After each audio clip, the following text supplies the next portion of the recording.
আসসালামু আলাইকুম ওয়া রাহমাতুল্লাহ। আউযু বিল্লাহি মিনাশ শাইতানির রাজীম। বিসমিল্লাহির রাহমানির রাহিম।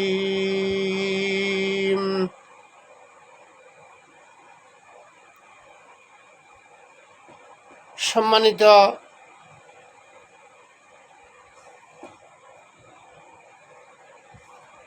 প্রিয় ভিউয়ার্স, আমি আপনাদের সম্মুখে ধারাবাহিকভাবে কোরআন থেকে হাদিস থেকে আলোচনা করতেছি। এই পেজটি হলো মানবতার কল্যাণ নিবেদিত। আপনারা দয়া করে ইউটিউবে সাবস্ক্রাইব করে দিবেন আর ফেসবুকে শেয়ার করে দিবেন, যেন দ্রুত পেজটা জনপ্রিয়তা অর্জন করে। তাহলে ব্যাপক মানবতার কল্যাণ করা যাবে। আল্লাহ আপনাদেরকে আমাদেরকে তৌফিক দান করুক, আমিন। মহান রব্বুল আলামিন বলেন, ইন্নাল্লাহা আশতারা মিনাল মুমিনিনা আনফুসাহুম ওয়া আমওয়ালাহুম বিআন্না লাহুমুল জান্নাহ। আল্লাহ বলেন, আমি আমার মুমিন বান্দার জান মাল ক্রয় করে নিয়েছি জান্নাতের বিনিময়ে।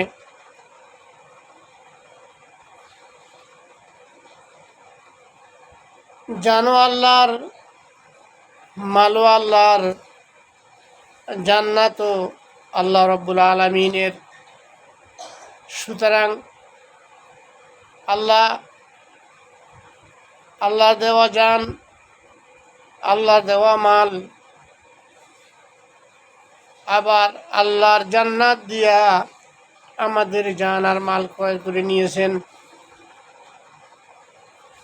সুতরাং মহান রব্বুল আলামিন এত মহান, যিনি জান্নাত সৃষ্টি করেছেন। এমন জান্নাত মা লা আইনুন রাত, কোনোদিন চোখে দেখা যায়নি, ওলা উযুনুন সামিআত, কানে শোনা যায়নি, ওলা খাতারা আলা কালবি বাশার, কোনোদিন মানুষও কল্পনা করতে পারে না এমন জান্নাত আল্লাহ তৈরি করে রেখেছেন। আল্লাহ রব্বুল আলামিন মহামূল্যবান জান্নাত আল্লাহ আমাদেরকে জান আর মালার বিনিময়ে, জান এবং মালের বিনিময়ে আমাদেরকে জান্নাত দিয়ে দিবেন।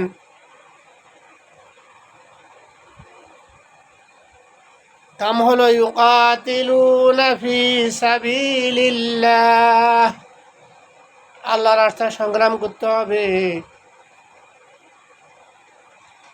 ফায়াকুতুলুনা ওয়া ইউকতালুন,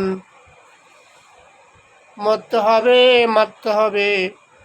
সুতরাং মহান রব্বুল আলামিন জান্নাতের বিনিময়ে যে আমাদের জান আর মাল ক্রয় করে নিয়েছেন, আমাদের কাজ হচ্ছে আল্লাহর রাস্তায় সংগ্রাম করা।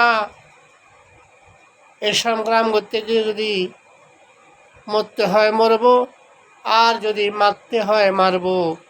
এই দুইটা অবস্থান থেকে সরে দাঁড়ানো যাবে না।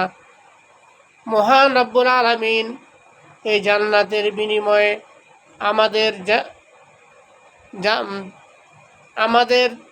জান আর মালের বিনিময়ে মহান রব্বুল আলামিন দয়া করে আমাদের জান্নাত দিয়েছেন। আমরা সেই অনুযায়ী সূরা তাওবার 11 নম্বর আয়াতটি আমরা আমল করে যেন আমরা দুনিয়াতে শান্তি প্রতিষ্ঠিত করতে পারি এবং পরকালে জাহান্নামের আযাব থেকে মুক্তি পেতে পারি। মহান রব্বুল আলামিন আমাদেরকে যেন সেই তৌফিক দান করেন। ওমা তৌফিক ইল্লা বিল্লাহ। আসসালামু আলাইকুম ওয়া রাহমাতুল্লাহ।